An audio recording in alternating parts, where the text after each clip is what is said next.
Yes, ready, start.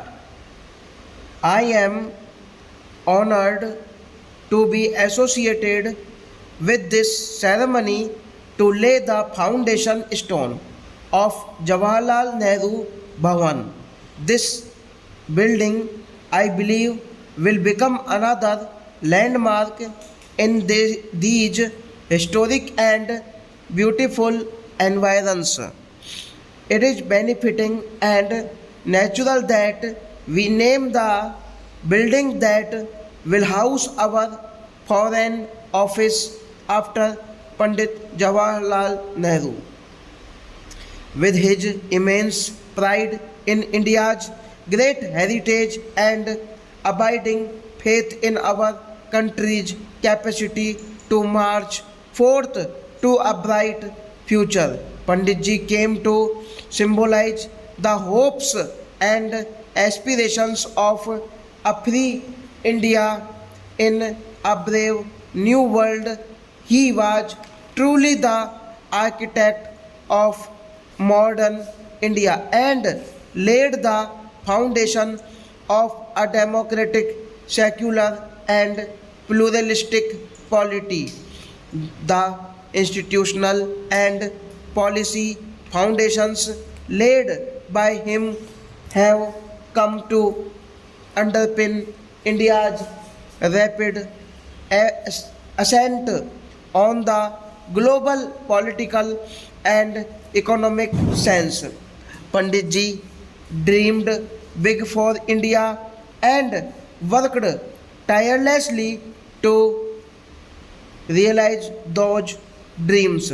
His leadership of India and his boundless love for India and its people, however, did not confine him within the frontiers of our country.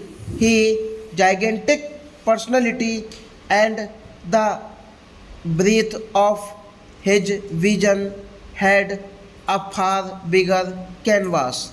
He was the architect of Free India's foreign policy within 6 days of his taking the reins of the interim government in September 1946. He pledged in the course of a radio broadcast that India would work for one world in which there was free cooperation of free pupils and to class or group exploited another. Addressing the Constituent Assembly on the night of August 14th, 1947, when his thoughts were focused predominantly on India and her future. Panditji's commitment to humanity at large came out clearly when he said that his dreams are not just for India, but they are also for the world as a whole. All the nations and peoples are too closely knit together today for any one of dream them to imagine that it can live apart. He went on to add peace has been said to be indivisible, so is freedom, so is prosperity now, and so also is disaster. In this one world that can no longer be split into isolated fragments. This thought state movingly the impulse that drives our work. No better vision for the world has been conceived till today.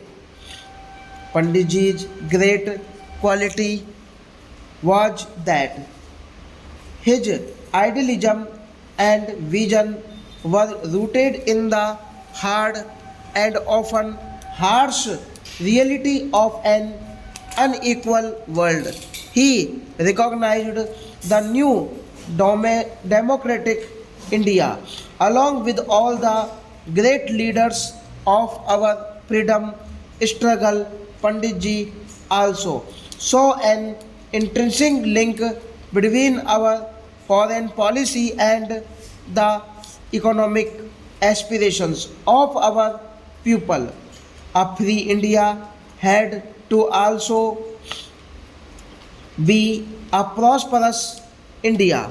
The vision has informed our foreign policy and must continue to be so.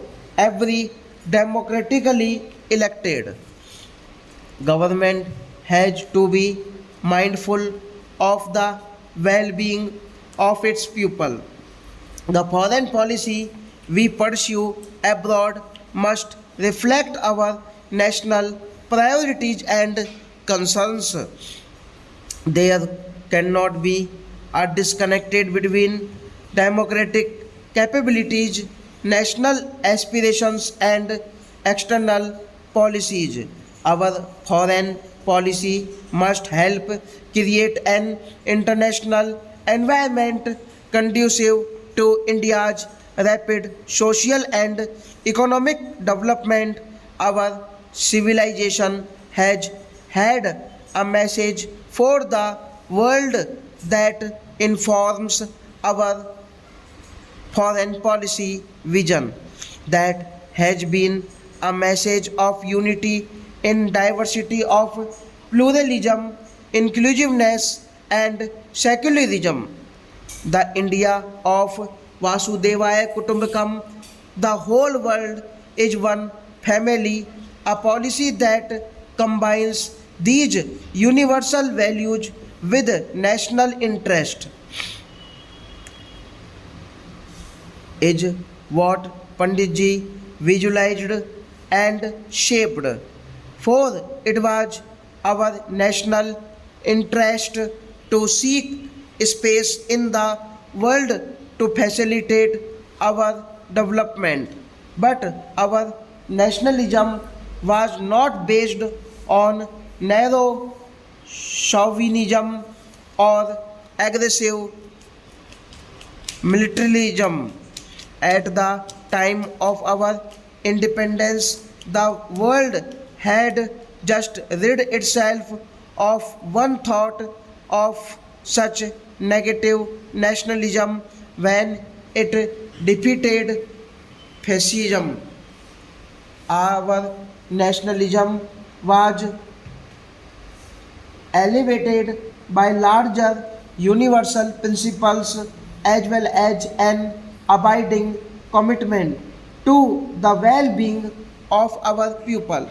That is precisely why it was an enlightened nationalism.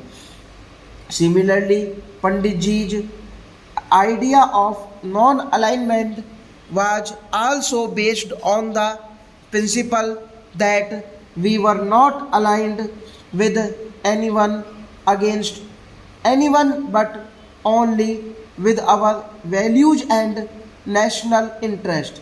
Non alignment was neither an empty slogan nor a pretext to shirk the responsibility to define our own worldview based on national interest. Indeed, non alignment was an expression of our enlightened national interest and continue to be so even today. We have worked hard to create the space needed to have the freedom to make policy choices in an increasingly interdependent world that we live in. The means we adopt to pursue our enduring objectives of peace, national security, and development will, of course, change from time to time. They will have to be evolved in response to the changing realities of an ever changing world. While the instruments of our policy and the tactics and strategy we adopt may change with time, the values in which they are based are universal and remain true for all time. Our diplomats are called upon to steer the course of India's foreign relations in an extremely complex global scenario that what is called for here stop.